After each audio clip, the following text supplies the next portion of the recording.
सियाराम बच्चों। तो आज के इस लेक्चर में हम स्क्वायर रूट की अंतिम क्लास लेने वाले हैं। अब स्क्वायर रूट की जो सेशंस है ना, ये ज़्यादा ही लंबे चले गए। ये लगभग तीसरा लेक्चर है स्क्वायर रूट पे आधारित। जो पहला लेक्चर था हमारा, हमने उसमें स्क्वायर रूट के बारे में पढ़ा था कि वर्गमूल आखिर होता क्या है। और वर्गमूल के जो दो टाइप होते हैं, एक होता है परफेक्ट स्क्वायर। परफेक्ट स्क्वायर मतलब क्या, जैसे कि रूट 4 हो गया, इसका आप इजीली निकाल सकते हो 2 है। 36 है तो इसको आप निकाल सकते हो 6 है ना। 9 है तो इसका आप निकाल सकते हो कि भाई 3 होगा, 30 होगा, है ना।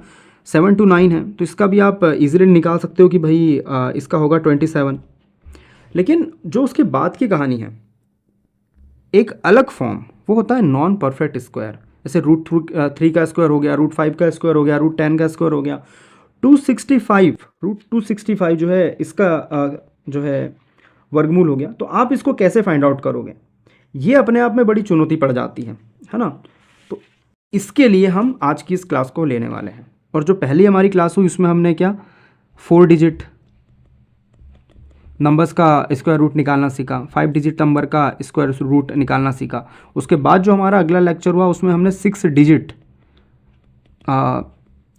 जो संख्या थी उसका स्क्वायर रूट निकालना सीखा। और यूट्यूब पर शायद ही कोई ऐसी वीडियो होगी जिसमें इतनी सारी मैथडें एक सिंगल वीडियो में डिस्कशन करी गई है ना। मैं बहुत सारी मैथडें बताता हूँ आपको प्रश्नों को हल करने के लिए। जो मेथड आपको अच्छी लग रही हो उस मेथड से आप आगे बढ़ सकते हो, है ना।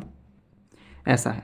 देखो, अब आज की वीडियो में ये बात आपको पहले ही क्लियर कर दूँ, ये बहुत इजी वीडियो होने वाली है आज की, क्योंकि बहुत आसान है इसको फाइंड आउट करना। अब सबसे पहले क्या करते हैं, हम रूट 13 का, सबसे पहले हम क्या करते हैं, जो हमारा रूट 13 दिया हुआ है इसका हम स्क्वायर रूट निकालने की कोशिश करते हैं। तो मेरे को एक बात बताऊं, सबसे पहले स्टेप 1 जो है, मेरी वीडियोस में अक्सर मैं प्रश्न पूछता हूं अपने आप से कि भाई 13 जो है, 13 के करीब पूर्ण वर्ग कौन है। पहला प्रश्न पूछो आप, 13 के करीब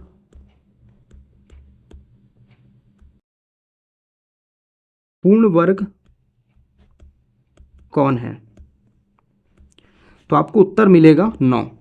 9 वर्ग है काय का, 3 का, 3 का स्क्वायर। तो पहले का जो उत्तर मिला ना आपको कि रूट 13 के सबसे करीब में जो परफेक्ट स्क्वायर है वो क्या है, वो 9 है। ये हो गया 9। और स्टेप टू क्या है, स्टेप 2 में है फॉर्मूला। इस फॉर्मूले को आपको याद रखना है, क्योंकि इसी के आधार पे हम पूरी की पूरी नॉन परफेक्ट स्क्वायर को कैलकुलेट करने वाले हैं। बहुत इजी फॉर्मूला है। वो फॉर्मूला क्या है, a+b/2 इंटू रूट बी। इस फॉर्मूले को आपको हल्का पुल्का याद रखना है, ठीक है। इसी के आधार पे हम इसको सॉल्व करने वाले हैं।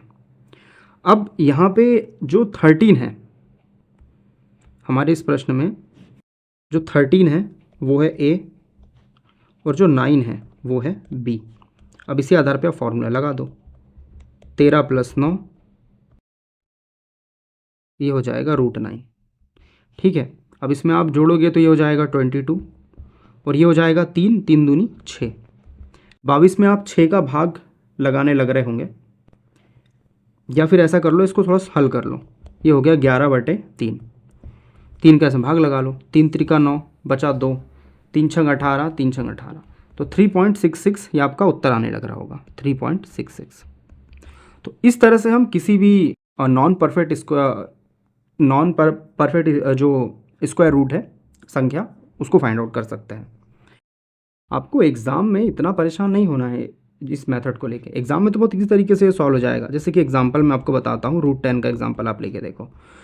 पहला प्रश्न आप अपने आप में पूछो, ये जो रूट 10 है इसके करीब में परफेक्ट स्क्वायर क्या बन रहा है, तो 9 बन रहा है। तो यहाँ से 10 का मान हो जाएगा ए और 9 का मान हो जाएगा क्या, बी। फॉर्मूला लगा लो, a+b/2 इंटू रूट बी, है ना। 10 + 9 2 इंटू रूट 9, हल कर लो। ये हो जाएगा 19 और ये हो जाएगा 2 इंटू 3, 19/6।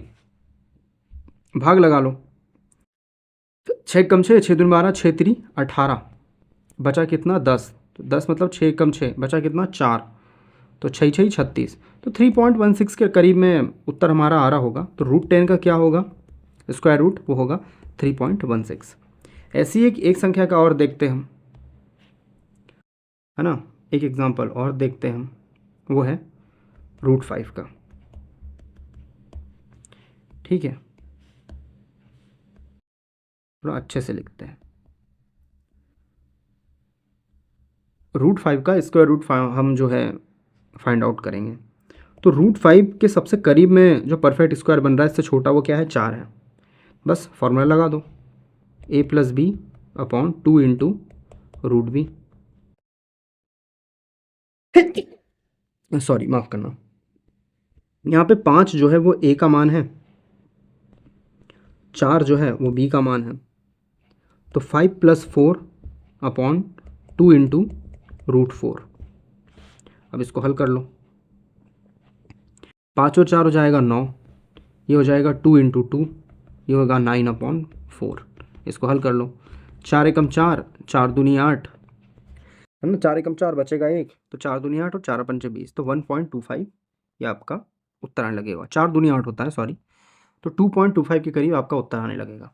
अब कुछ रूट वैल्यू मैं यहाँ पे लिखने लग रहा हूँ, ये थोड़ी सी ना आप याद रखना, और अगर आपको जो वैल्यू याद ना रहे तो इस मेथड से आप उसको फाइंड आउट कर सकते हो। ये मेथड है, कई बार अगर एग्ज़ाम में क्वेश्चन आता है तो 60% से लेके 80% पॉसिबिलिटी है कि आपको इन रूट वैल्यू, अगर किसी प्रश्न में रूट का उपयोग हो रहा है तो रूट की वैल्यू आपको प्रश्न में दी रहेगी, लेकिन जो 20% है इससे भी ज़्यादा बड़ा रेशो है, वो लगभग 90% टाइम पे आपको एग्ज़ाम के क्वेश्चंस में वो दी रहेगी। बट जो 10% बच गया हमारा, अगर वो फंस गया तो आप क्या कर सकते हो, है ना। तो आपको क्या कुछ वैल्यूज़ पता रहनी चाहिए, जैसे √1 की होती है क्या, 1, √2 की होती है 1.414, √3 की होती है 1.732, √4 की होती है 2, सभी को पता है, √5 की होती है 2.25, √6 की वैल्यू होती है 2.5, √7 की वैल्यू होती है 2.75, √8 की वैल्यू होती है 2.8, √9 की वैल्यू होती है 3, है ना, और √10 की वैल्यू होती है, वो होती है 3.16। तो इसमें से ना कुछ कुछ चीज़ें तो आपको वैसे ही याद है, जैसे √1 की वैल्यू आपको वैसे ही याद रह जाएगी, √2 की, √3 की, √4 की, √9 की, ये कुछ वैल्यूज़ ना आप याद रख लेना। मेरे हिसाब से तो 1 से लेकर 10 तक के लगभग हर वैल्यू मन में हल्का फुल्का आप याद रखो, क्योंकि एग्ज़ाम में अगर ये फंस गई तो या तो आपका क्वेश्चन फंस जाएगा, अगर वैल्यू आपको याद रही तो आपका क्वेश्चन बन जाएगा, तो आपके ऊपर है। ठीक है, तो उम्मीद करता हूँ मैं आपको ये लेक्चर पसंद आया होगा, और कल के लेक्चर में हम सीखेंगे क्या, क्यूब रूट के बारे में हम सीखेंगे, और एक लेक्चर में वो ख़त्म हो जाएगा। क्यूब रूट थोड़ा सा ईजी होता है। तो अगर अभी तक के भाई आपने अगर इस वीडियो को देखा है तो प्लीज़ चैनल को सब्सक्राइब करो, क्योंकि होता क्या है 90% लोग वीडियोस देखते हैं और चैनल को सब्सक्राइब नहीं करते। ऐसा मत करो भाई, बड़ी मेहनत लगती है वीडियोस बनाने में।